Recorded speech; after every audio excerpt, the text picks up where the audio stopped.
You're so loud. It's early. It's really early.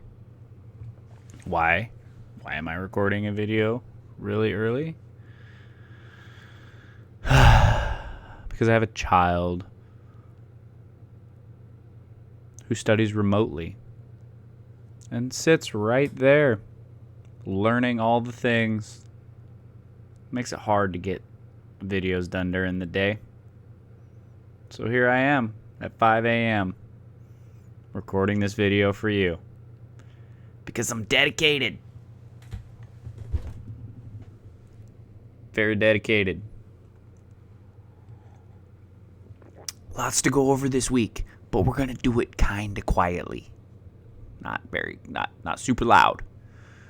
Just going to get through the scores, talk about how great I am, read some interesting news and notes, have a laugh, and then we'll be done. And I'll upload this BZ to the interwebs, and you can consume it before Thursday Night Football, which is what matters. So long as I get this done before Thursday Night Football, I am a great commissioner. Oh yeah, look at that. Look. I drink the tears of my enemies. Yeah. Oh, that's great. I love that. Okay.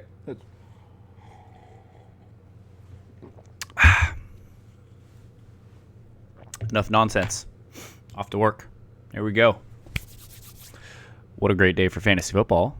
Great day for my fantasy football. Want to start off by talking about my 126 to 115 point victory over El Cucaracha Michael Bentler to drop him below 500.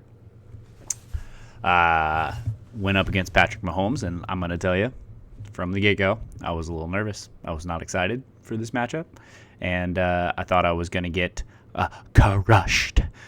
Turns out that even though Patrick Mahomes had a banner day, with 5 touchdowns.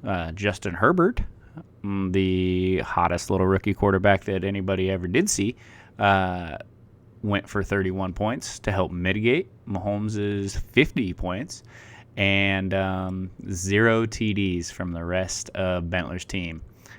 Very respectable 115 points, but I feel like when you're trotting Mahomes out there, you probably get 115 points without even really trying that hard. So, Galladay had a goose egg, and that kind of cost Bentler.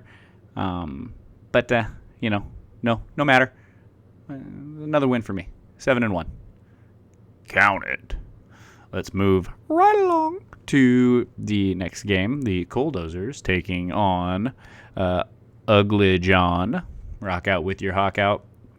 Bulldozers projected to score 129 points. Came up a little bit short in this contest, 103. Dalvin Cook picked up Ugly and put him on his back and then just kind of ran all over the place on everybody else. So, like, if you had a Minnesota wide receiver, you didn't have a great day. That was me, Thielen. Yeah, he's available. If you guys, you want an Adam Thielen, I would talk about it. I would. Cole's wide receiving core, however, kept it very competitive, but was not enough to propel him past Ugly John. So 115 to 103. Garner goes to 5-3 and drops Cole to 2-6. The scariest person, in my personal opinion, salt of the earth, Phil Saltness, at 6-2, going up against the West Coast Bulldogs, Garrett Premel. Salty's 138 points was the high for the week. Russell Wilson and DK Metcalf having a huge day. And I know we all love to get, well, and by we all, I mean me, love to give Phil a hard time about his love for the Seahawks and his willingness to draft them in a high order. But it is paying off this year. Russell Wilson, a big day. Obviously, we all saw what DK Metcalf did to the 49ers. So, to Phil's credit, he also had a big spot start from Brandon Ayukin. So that's pretty good. Lamar Jackson continuing to struggle, really hurting Garrett's chances, and probably the sole reason why he was below his projected 111 points this week, only scoring 97. So great job, Phil. 6-2, looking great, and I think, and in my opinion, the scariest team in our league. People who don't have the scariest team in our league, John Colts, but he did win against the much embattled first class fantasy Johnny Soling. This is John Bull number 2, and actually I don't know if it's John Bull number 2 because I'm not really keeping track. Too many Johns, but it is a John Bull, so there's that. Colts' running back core starting included Zach Moss and Jerick McKinnon. We all know that Colts has been plagued by injuries, and despite the fact that I traded him like the best running back ever in the history of free agent waiver wire pickups, he still has to trot out some pretty sad little guys. I mean, they weren't bad.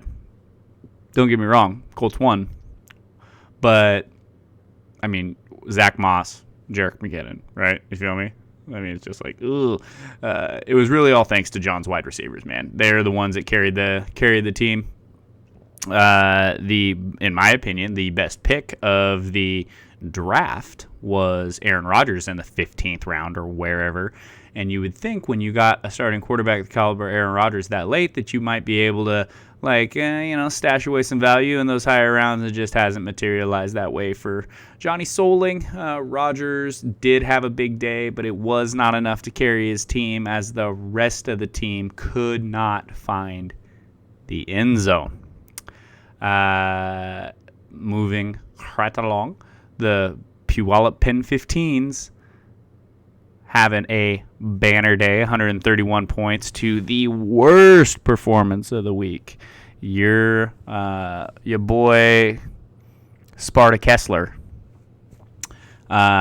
67 points might be the lowest amount of points that we have ever seen in this league.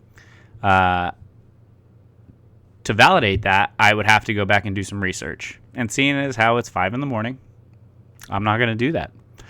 But, that's, it's not good. Kevin's 131 points and beating his projection was largely in part to the Eagles' defense that had 28 points. So a great job by Kevin finding value in that spot because the Eagles are hot trash, right? But you found a spot and you're feeling pretty good about that. So I love it. You love it. We all love it. Let's go ahead and scroll this way to find out who did what well this week. Coffee. Oh, that was supposed to... Man, you know when you think that the clever saying on your mug is on the one side and you drink out of it for the camera, and then you realize that the whole thing's not, and it's like too late to go back and edit, and you're not gonna redo this whole video because you really just need to pump this shit out so people can drink in your presence and be done for the, and move on with their day and can just go root for Green Bay tonight. Like, it's a stressful existence, I'm telling you. The best manager, we're going to go ahead and give that award to Garrett Premel this week. 98% of the perfect possible lineup, scoring 97 points. Nobody else did better than that, apparently. So, suck it, managers. Garrett wins.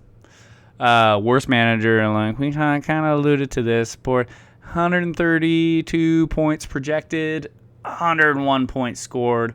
Not points projected. 132 possible points.